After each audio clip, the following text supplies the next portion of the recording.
107.5 The Game Podcasting is sponsored by Modern Exterminating, a family-oriented company. Professional, honest, and dependable pest control solutions. We're your one-stop shop for all pests. We're in a world where we do want to fire everybody a lot quicker these days, and to the point where a lot of times you start rooting against your own team by saying, hey, if my team loses X amount of games this year, they'll fire this coach, they'll fire this coordinator, or whatever it may be, and we'll get somebody better in here. Obviously, you've moved on from Mike Shula, so that's out the window. But let's say, and this doesn't even have to be specifically for Beamer, right? Because, again, I think we all feel pretty confident saying Beamer's coming back no matter what happens on Saturday, from what he was able to do a season ago. But let's say you don't want Mike Furr to be the OC. And, again, we've got a very split reaction on this when we've heard from people on the text line, the phone line, Twitter, all that kind of stuff. So there's a segment of people that really don't want him to be the OC, that wants them to go out there and make an outside hire.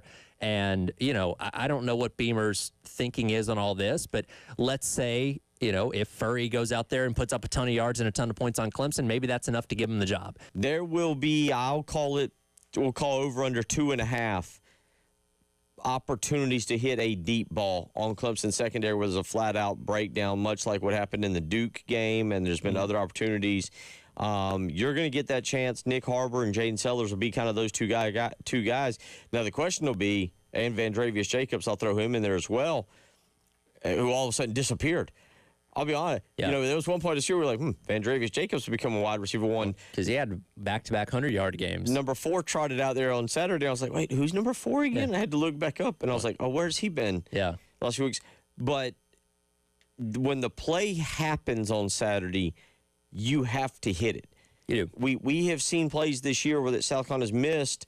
Mississippi and Missouri are two that come to mind instantly, where if LaNorris Sellers hits a couple of those passes, I'm not saying South Carolina wins the game. Now, the Missouri game, you might want to say it, but if LaNorris Sellers hits those passes, we're talking, again, a different outcome of the game potentially. Yeah, again, the confidence in some of those throws has been a little bit hit or miss, and he's hit guys in stride. He's overthrown guys, underthrown guys. So you're going to need to be on your mark this week and to, like you said, take advantage of those couple of lapses that Clemson will likely have when it comes to coverage. And, again, I do you think points are going to be a premium in this one?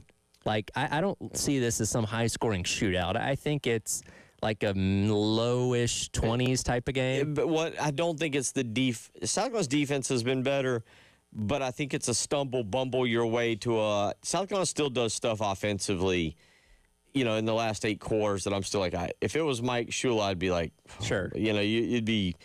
It's Mike Furry, so I kind of all of a sudden, it's funny, you just give him the benefit of the doubt.